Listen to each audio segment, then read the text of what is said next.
Hi everyone, as you know my name is Dimple Tiwari and मैं आपको micro economics के topics यहाँ पर कवर करवा रही हूँ। उसी सीरीज़ को आगे बढ़ाते हुए यहाँ पर यूनिट 3 जो आपका मैक्रो इकोनॉमिक्स का है, determination of income and employment, आज वो टॉपिक हम यहाँ पर क्लियर करेंगे।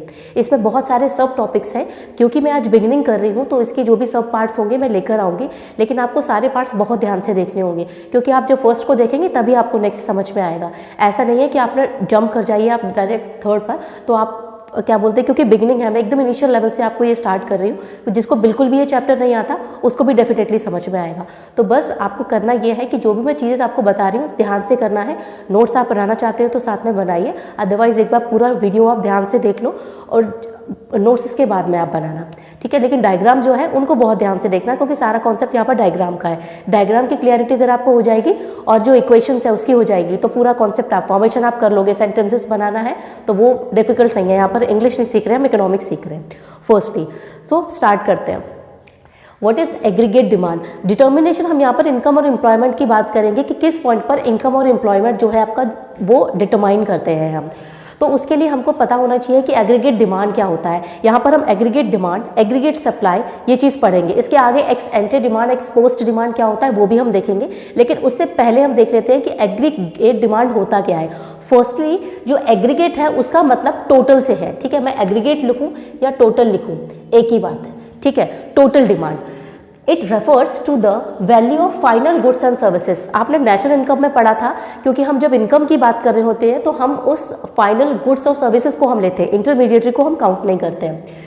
Which all the sectors of an economy, all the sectors का मतलब प्राइमरी, सेकेंडरी, टर्शियरी सेक्टर्स की ये बात कर रहा है। Of an economy are planning to buy, ठीक है। ये वर्ड आपको ध्यान से करना है कि मतलब वो प्लान कर रहे हैं, मतलब कि उनका अभी उन्होंने ले नहीं लिया है, ठीक है। उनको प्लान करना है, प्लानिंग किया हुआ है कि उसे खरीदना क्या है, ठीक है। To buy at a given level of income, उस प्रेजेंट टाइम पर इनकम क्या रही है during a period of time of one accounting year. Accounting year आपको मालूम है कि 1 अप्रैल टू 31 मार्च, यानी इस दौरान कितनी डिमांड रहेगी, कितनी डिमांड रही जाएगी, तो वो हमारी क्या है, एग्रीगेट डिमांड है।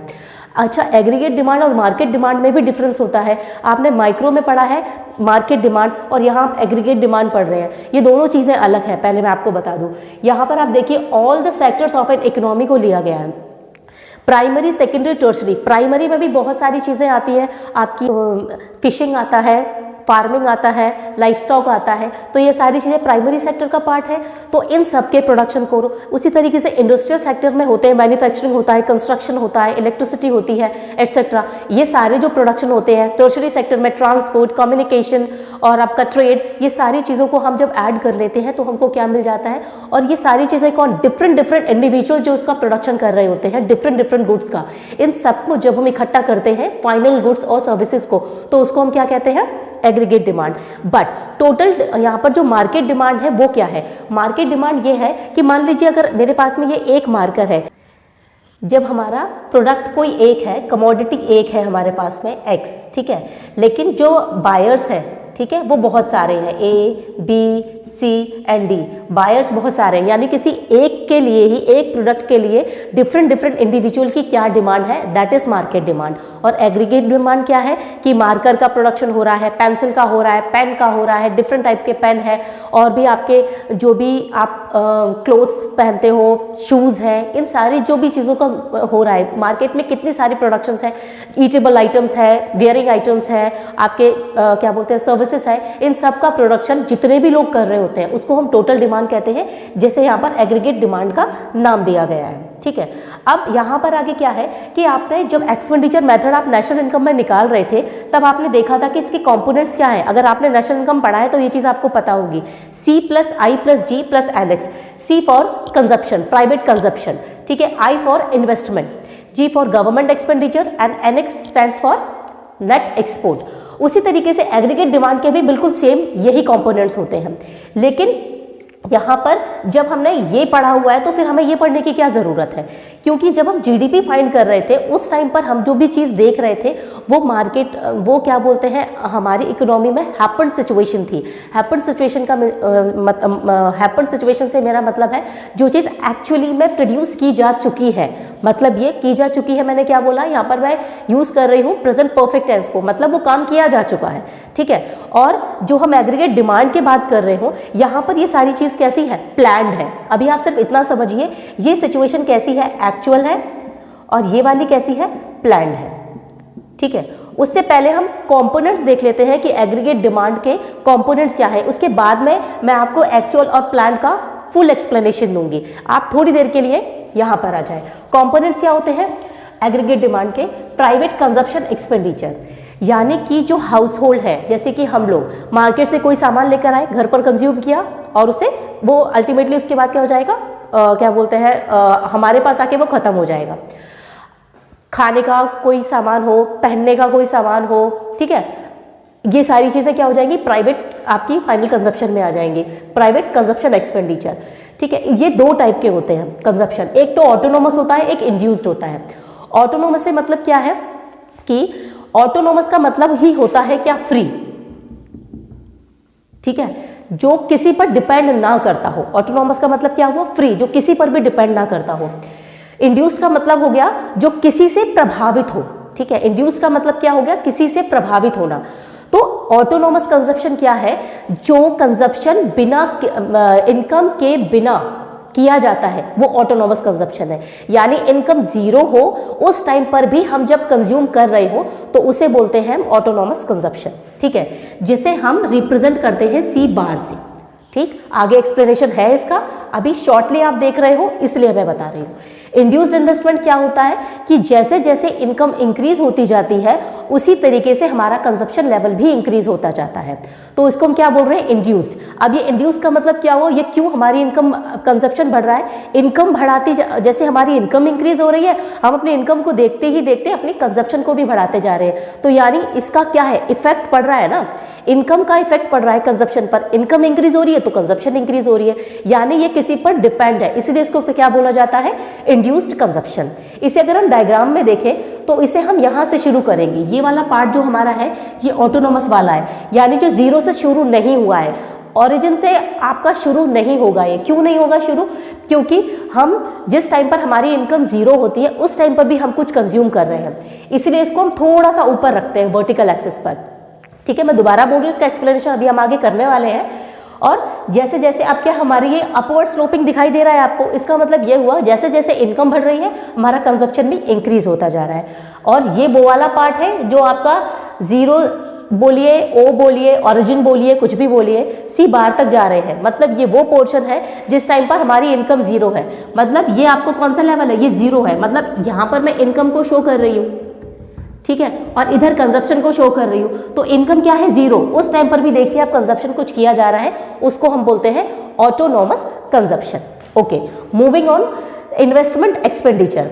अब इन्वेस्टमेंट का मतलब होता है, हमने पढ़ा है ये भी, इन्वेस्टमेंट मतलब कि हम कहीं पैसा लगा रहे हैं और वो पैसा हमको इनकम जनरेट करके दे रहा है फर्दर, ठीक है, और वहाँ पर लोगों को काम भी मिल रहा है और इनकम भी जनरेट कर रहा है। मतलब अगर कोई फर्म मशीनरी खरीद लेती है, ठीक है, कोई अगर वो क्या बोलते हैं टूल खरीद लेती है तो उसकी मदद से प्रोडक्शन को बढ़ाया जाएगा, कोई इसी को हम कैपिटल गुड्स बोलते हैं, ठीक है, तो इसकी मदद से प्रोडक्शन को बढ़ाया जाएगा। जैसे अगर मैं एक आपको एग्जांपल दूं कि लॉन्ड्री में अगर हम कपड़े देते हैं तो वहाँ पर क्या हुआ, पहले जो वॉशरमैन था वो कपड़े सारे हाथ से धोता था, फिर उसने क्या किया, वॉशरमैन था तब वो, फिर उसने कहा उसके पास में बहुत ज़्यादा क्या बोलते हैं कपड़े आने लग गए धोने के लिए, तो उसने एक मशीन खरीद ली।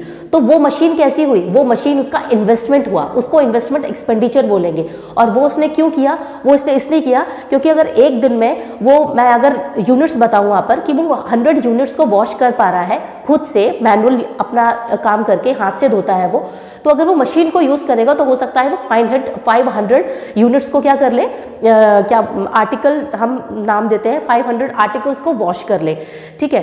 तो यहाँ पर क्या हो जाएगा कि उसका प्रोडक्शन बढ़ गया, यानी उसकी एफिशिएंसी इंक्रीज हो गई। क्यों, जैसे ही उसने उस कैपिटल गुड को खरीदा है, ठीक है। तो ये उसने इन्वेस्टमेंट किया है। वही वॉशिंग मशीन हम घर पर लाकर अपने कपड़े धोते हैं ना, तो उससे कोई मतलब नहीं, क्योंकि वो तो हम अपने कपड़े धो रहे हैं और उससे कोई इनकम जनरेट नहीं हो रही है। लेकिन वो जो वहाँ पर उसने इन्वेस्टमेंट किया है वो क्यों किया हुआ है, उस इन्वेस्टमेंट को करने से उसका प्रोडक्शन इंक्रीज हो रहा है, इसीलिए। तो वहाँ पर उसको क्या बोलेंगे, इन्वेस्टमेंट एक्सपेंडिचर। ये या तो कोई फर्म करती है या कोई प्राइवेट कंपनी वगैरह करेगी। प्राइवेट कंपनी फर्म एक ही बात होगी वैसे तो, ठीक है।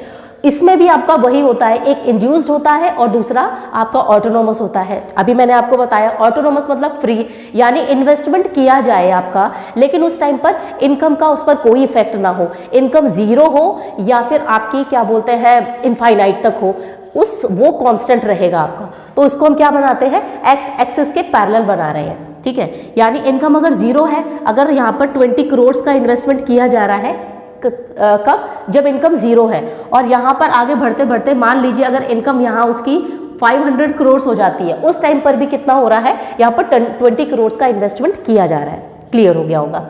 अब आते हैं नेक्स्ट पर, गवर्नमेंट एक्सपेंडिचर।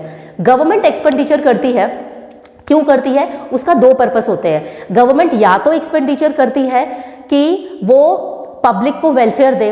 अब पब्लिक का वेलफेयर कैसे होगा, पब्लिक एक्सपेंडिचर जिस पर कुछ इनकम जनरेट नहीं होगी, डायरेक्ट वे में नहीं होगी, इनडायरेक्ट वे में होगी। कैसे, जैसे गवर्नमेंट एजुकेशन सेक्टर पर खर्चा करती है, हॉस्पिटल्स बनवा दे, और आपका क्या बोलते हैं स्कूल्स को स्कूल बनवाए।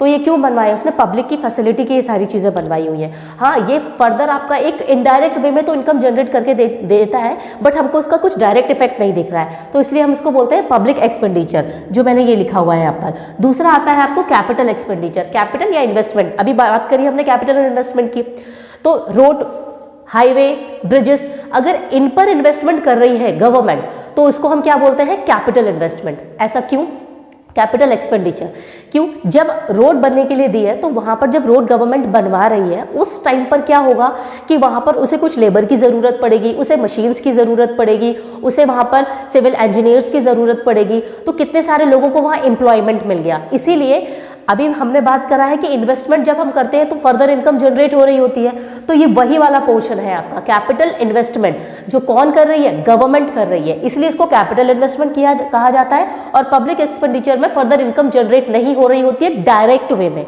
इनडायरेक्ट वे में होगी। स्कूल खुलवा दिया, बच्चा स्कूल जाने लगा, पढ़ेगा, फिर 12-13 साल बाद, ठीक है, 14-15 साल बाद वो अर्निंग करके देगा, तो वो बहुत लॉन्ग टर्म है और एक इनडायरेक्ट प्रोसेस है, मैं कह सकती हूँ। तो इसलिए फिलहाल उसको पब्लिक वेलफेयर बोला गया है। और कैपिटल एक्सपेंडिचर है आपका, आज ही कोई क्या बोलते हैं रोड बनवाने, हाईवे के लिए, ब्रिजेस के लिए अगर कोई प्रोजेक्ट आता है गवर्नमेंट का, उस टाइम पर ही वो काम चालू कर दे, तो लोगों की ज़रूरत पड़ेगी, उस टाइम लोगों को एम्प्लॉयमेंट मिल जाएगा। नेक्स्ट है हमारा 4th पॉइंट, नेट एक्सपोर्ट। पता है ये तो, एक्सपोर्ट जितना भी हमारा प्रोडक्शन किया जा रहा है उसे हम बाहर भेज रहे हैं, वो हमारा एक्सपोर्ट है। और बाहर से कोई सामान हम अंदर मंगाते हैं, मतलब अब्रॉड से, फॉरेन कंट्री से अगर हम कुछ सामान अपनी कंट्री में मंगवा रहे हैं तो उसे हम इंपोर्ट कहते हैं।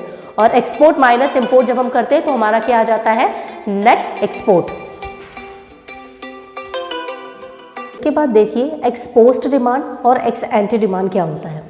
एक्सपोज्ड डिमांड, इसमें सबसे पहले जो याद रखना है ना, एक्सपोज्ड जहाँ पर भी लिखा हो मतलब कि वहाँ एक्चुअल की बात की जा रही है, मतलब एक्चुअली में कितनी डिमांड है, ठीक है। Actual values of all the goods and services which measured by the activities with in the economy in a certain year. किसी एक निश्चित साल में, निश्चित सर्टेन ईयर बोल रहा है ना, उस टाइम पर कितनी डिमांड की जा रही है, टोटल डिमांड की बात कर रहा है यहाँ पर, टोटल कितनी डिमांड की जा रही है गुड्स और सर्विसेज की, ठीक है, एक्चुअल में। अब यहाँ एक्स एंटी डिमांड क्या है, में डिड नॉट, सिर्फ और सिर्फ मार्केट में हम उन चीज़ों को नहीं लेते हैं कि जिसकी डिमांड की जा रही है, किसकी डिमांड होगी हम वो भी कंसीडर करते हैं। यानी किसी गुड्स और सर्विसेज की कितनी डिमांड होने जा रही है, कितनी होने वाली है, इसी को हम क्या बोलते हैं, प्लान्ड डिमांड। प्लान का मतलब, और जितना प्लानिंग होती है उसी के अकॉर्डिंग ही एक प्रोड्यूसर जो होता है वो क्या करता है, उसकी सप्लाई करके रखता है पहले से ही। तो डिमांड में not denote what people, firm या गवर्नमेंट हैव एक्चुअली कंज्यूम, जो वो वाकई में कंज्यूम करते हैं। जबकि इसके साथ साथ क्या होता है, but what had plan to consume, क्या उनका प्लान किया जा चुका है, क्या वो प्लान कर चुके हैं कंज्यूम करने के लिए ड्यूरिंग द सेम पीरियड, यानी उसी पीरियड में उनकी एक्चुअल डिमांड क्या है और कितनी डिमांड होगी। एक्चुअल डिमांड है वो हो गया हमारा एक्सपोज्ड डिमांड, और प्लान्ड डिमांड को हम क्या बोलते हैं, एक्स एंटे डिमांड। जैसे कि 2021 में मान लीजिए 100 यूनिट्स की डिमांड की जा चुकी है एक्चुअली में, ठीक है, और यहां पर 150 की डिमांड होने वाली है, ऐसा प्लानिंग है कि इतनी डिमांड होने वाली है, तो उसको हम क्या बोलेंगे, एक्स एंटी डिमांड। क्लियर है? यहां हमको ध्यान रखना है एक्चुअल वर्ड को एक्स पोस्ट में, और एक्स एंटी में ध्यान रखना है हमको प्लान्ड वर्ड को। इतना ध्यान रखोगे याद रहेगी चीजें। उसके बाद आपका आता है एग्रीगेट डिमांड के कंपोनेंट्स आपने देखे, consumption, expenditure, consumption, investment, government expenditure और नेट एक्सपोर्ट, ठीक है। लेकिन यहाँ पर हम जो डिमांड की बात कर रहे हैं ना, वो कैसी है, वो प्लान्ड डिमांड है। कौन सी वाली, जो एक्स एंटी डिमांड है वो, ठीक है। यानी कि डिमांड मार्केट में कितनी होने वाली है, यहाँ पर वो हमने पढ़ना है। कंजप्शन, और क्योंकि हम लोग 2 सेक्टर मॉडल की बात कर रहे हैं, तो हमें कंजप्शन और इन्वेस्टमेंट चाहिए, हमें गवर्नमेंट का यहाँ काम नहीं है, हमारे पास नेट एक्सपोर्ट का कोई काम नहीं है, ठीक है, क्योंकि इस सिलेबस में हमारी ये चीज़ अभी नहीं है। कंजप्शन में हमने क्या लेना है, ये कंजप्शन वो है जो हाउस होल्ड कर रहा है, ठीक है। अब कंजप्शन फंक्शन को हम डिस्क्राइब, कंजप्शन फंक्शन कैसे हम लिखेंगे, C = C bar plus BY। अब इसमें आप देखो कंजप्शन आप कर रहे हैं, मैंने बताया कंजप्शन 2 तरीके के हैं, एक हमारा है ऑटोनॉमस जिसे हम रिप्रेजेंट कर रहे हैं C बार से, दूसरा हमारा है इंड्यूस्ड इन्वेस्टमेंट जिसे हम रिप्रेजेंट कर रहे हैं किससे, यहाँ B से, और Y क्या है, इनकम है, ठीक है। यहाँ पर C क्या है आपका ऑटोनॉमस, और B क्या है आपका MPC जिसे क्या बोल रहे हैं, इंड्यूस्ड कंजप्शन, ठीक है, और Y स्टैंड्स फॉर इनकम। अब यहाँ पर आप देखो कि जब इनकम 0 है उस टाइम पर भी हम कुछ कंज्यूम कर रहे हैं। जैसे किसी पर्सन की अगर वो कुछ टाइम के लिए अनएम्प्लॉयड है, उसको काम नहीं मिल रहा है, तो क्या होगा कि उस टाइम पर भी वो कुछ खाएगा, तो है ना, कुछ अपनी बेसिक रिक्वायरमेंट तो फुलफिल करेगा। अरे भाई जो उसे जीना है वो कपड़े नहीं खरीदेगा, घूमने नहीं जाएगा, लेकिन खाना पीना तो खाएगा वो। तो ये क्या है आपका ऑटोनोमस कंजप्शन, कि इनकम आपकी 0 है तब भी वो कुछ ना कुछ कंज्यूम करता है। अब ये कंजप्शन, ये वाला कंजप्शन किया कैसे जाता है, या तो वो क्या करेगा, किसी से बोरो करेगा, उधार लेगा, या दूसरा क्या ऑप्शन है कि मेरी, जब मैं क्या बोलते हैं एम्प्लॉयड थी, जिस टाइम पर मैं काम कर रही थी उस टाइम पर मेरी कुछ इनकम थी, तो इनकम का हम 2 काम करते हैं, या तो हम कंज्यूम करते हैं या उसको सेव करते हैं, ठीक है, या कुछ पोर्शन हमने कंज्यूम करना है, उसका कुछ पोर्शन हमने सेव करना है, सेविंग्स करनी है। तो जिस टाइम पर मेरे पास काम नहीं है तो मैं क्या करूंगी, जो मेरी सेविंग्स है मैं उसको यूज करने लग जाऊंगी। तो यहाँ पर ऑटोनोमस कंजप्शन का पार्ट क्या है कि जिस टाइम पर इनकम 0 है उस टाइम पर भी उसे कंज्यूम करना। क्या कंज्यूम करना, या तो उधार लेना किसी से, या अपनी सेविंग्स को उस टाइम पर हम जो यूज कर रहे हैं। यानी मेरे पॉकेट में मैं जमा करके रखती थी, रोज 10-10 रुपए मैंने जमा करके रखे हैं, और मेरे पास में वो 1000 रुपीज हो गए हैं, तो मैंने उसमें से 40 रुपए निकाल लिए, तो मैंने अपने 1000 में से 40 रुपए जो निकाले हैं वो क्या हुई, मेरी डिस सेविंग्स हुई, ठीक है। आगे देखना है उसे हमने। अब देखिए यहाँ पर इनकम हमारा 0 है, यहाँ से देख लो पहले, तो हमारा कंजप्शन 40 है। ये कौन सा कंजप्शन है हमारा, ऑटोनोमस, ठीक है। इनकम अब हमारी, हम एम्प्लॉयड हो गए हैं, मान लीजिए 100 रुपीज इनकम है, उस टाइम पर 120 कंजप्शन है, यानी कंजप्शन अब भी ज्यादा है पर हमारी इनकम से। फिर क्या हुआ, इनकम हुई 200 और कंजप्शन भी 200 हो गया, दोनों इक्वल हो गए। जितनी इनकम आ रही है उसका हम पूरा कंज्यूम कर रहे हैं, कुछ भी सेविंग्स नहीं कर रहे हैं। जब हमारी इनकम 300 हुई, जैसे जैसे हमारी इनकम बढ़ना शुरू हो जाएगी तो हम क्या करेंगे, अब हम कंजप्शन को बढ़ाएंगे, तो लेकिन उसमें थोड़ा सा पोर्शन सेविंग्स भी करने लग जाएंगे। अब 300 इनकम है और 280 हम क्या कर रहे हैं उसमें से कंजप्शन, तो कितने रुपए बच गए, 20 रुपए। ये 20 रुपए हमारी सेविंग्स होंगी। 400 इनकम हो जाती है, then we will consume 360 and 40 rupees will are saving, and when are income will be 500, then consumption is 440, so remaining part will be our saving. Hope it is clear to you. अब यहाँ पर इसको आप diagram से भी देख सकते हो। कैसे, यहाँ देखो मैंने 0 से नहीं बनाया, क्यों, क्योंकि आपका जो हॉरिजॉन्टल एक्सिस है वो इनकम को रिप्रेजेंट कर रहा है, वर्टिकल एक्सिस कंजप्शन को रिप्रेजेंट कर रहा है। जब इनकम 0 है उस टाइम पर कंजप्शन कितना है, 40 है, इसलिए हम इसको क्या बनाते हैं, ओरिजिन से नहीं बनाते हैं, इसको हम बनाते हैं ओरिजिन से थोड़ा सा ऊपर। एक और चीज, यहाँ पर जो हम मैक्रो इकोनॉमिक्स में पढ़ रहे हैं, फिलहाल जो कंजप्शन हम फंक्शन देख रहे हैं वो शॉर्ट रन का कंजप्शन फंक्शन देख रहे हैं। पूरी मैक्रो इकोनॉमिक्स जो 12th की दे रखी है, वो जो जे एम केन्स हैं उन्होंने बोला था, जब 1930 में क्राइसिस आया था उस टाइम पर ये उन्होंने एक स्टेटमेंट दिया था कि हम अभी का आज का सोचते हैं कि आज हम क्या कंज्यूम करेंगे, फ्यूचर का हमने नहीं देखना है। जब हम आज अपने आप को जिंदा रख पाएंगे तब हम फ्यूचर के बारे में सोच पाएंगे। तो मतलब वो ये कह रहे हैं कि शॉर्ट रन में जियो, शॉर्ट रन कॉन्सेप्ट को लेकर चलते हैं।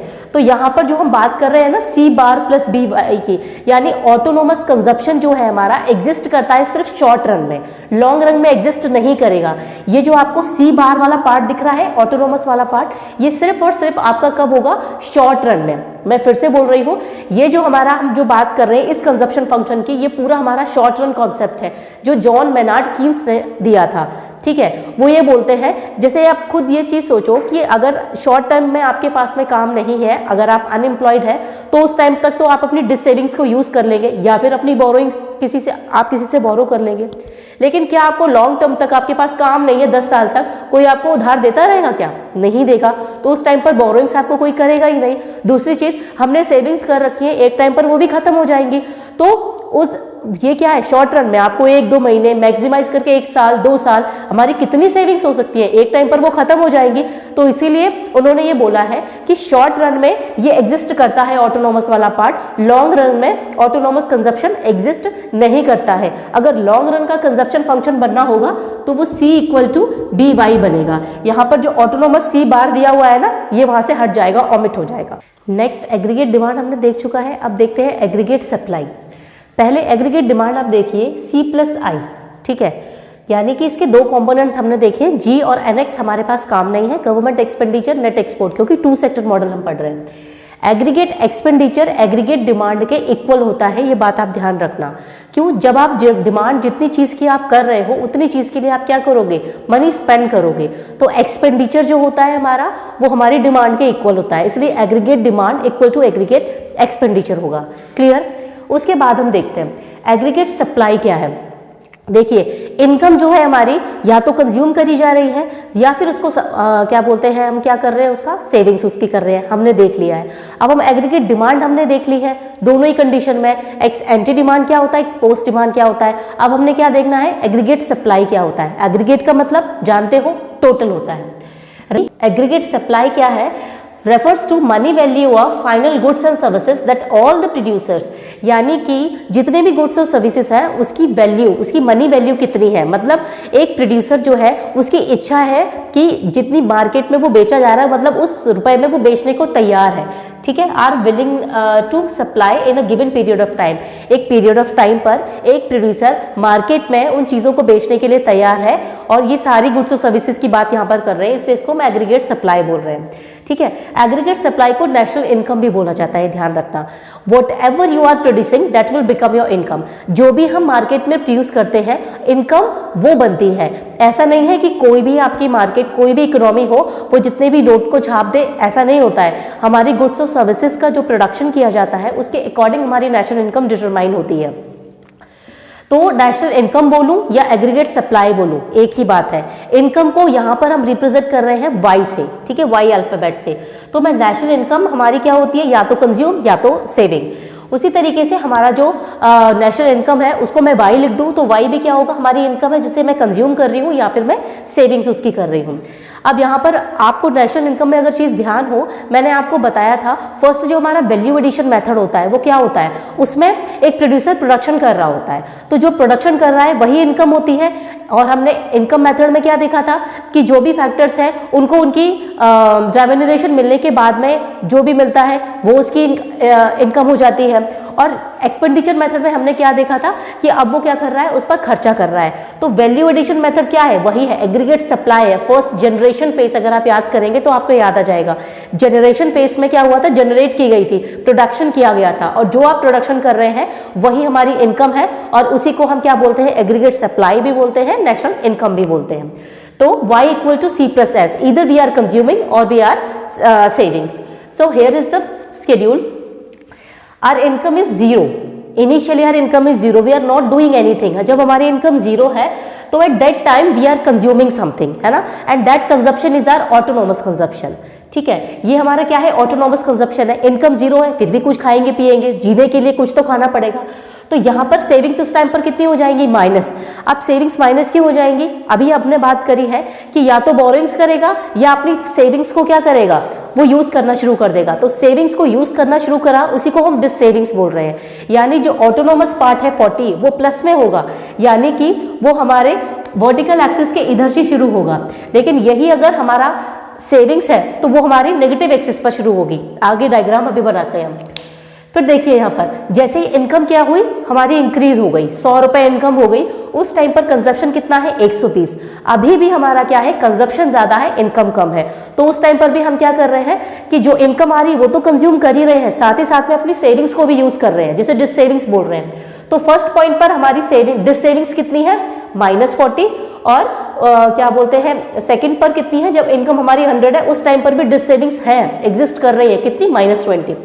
फिर इनकम क्या होता है, इंक्रीज हो जाती है 200। जब इनकम इंक्रीज हो गई तो हम क्या कर रहे हैं, कंजप्शन 200 का ही कर रहे हैं, यानी जितनी इनकम आई पूरा खर्चा कर लिया। जब पूरा खर्चा कर लिया तो सेविंग्स हम कुछ कर नहीं पाएंगे, इसलिए उस टाइम पर सेविंग्स जीरो हुई। इनकम हमारी 300 हो जाती है। अब हमारी इनकम धीरे धीरे बढ़ने लग गई, तो अब हम सोचेंगे फ्यूचर के लिए भी कि सारा का सारा कंज्यूम ना किया जाए, थोड़ी सी सेविंग्स भी रखी जाए। बाई चांस ये जीरो वाली कंडीशन वापस आ जाए, अनएम्प्लॉयड हो जाऊं मैं, तो उस टाइम पर ये बची हुई सेविंग्स काम आती हैं। तो क्या होगा, वो 280 रुपीज को कंज्यूम करेगा और 20 को सेव करेगा, ठीक है, बचाएगा, बचत करेगा।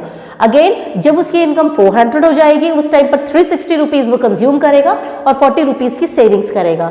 देन 500 इनकम होने पर 440 वो क्या करता है, कंज्यूम, और 60 रुपीज का सेविंग्स करेगा। 600 होने पर 520 का कंजप्शन और 80 का सेविंग्स, एंड सो ऑन। ये चीजें बढ़ती जाएंगी, जैसे जैसे इनकम इंक्रीज होती जाती है वैसे ही अपनी इनकम का जो एडिशनल पोर्शन है फिर हम क्या करते हैं, कंजप्शन। यहाँ पर आप देखिए इनिशियली हमारा कंजप्शन ज्यादा हो रहा है, फिर बराबर हुआ, फिर धीरे धीरे कम होना शुरू हुआ।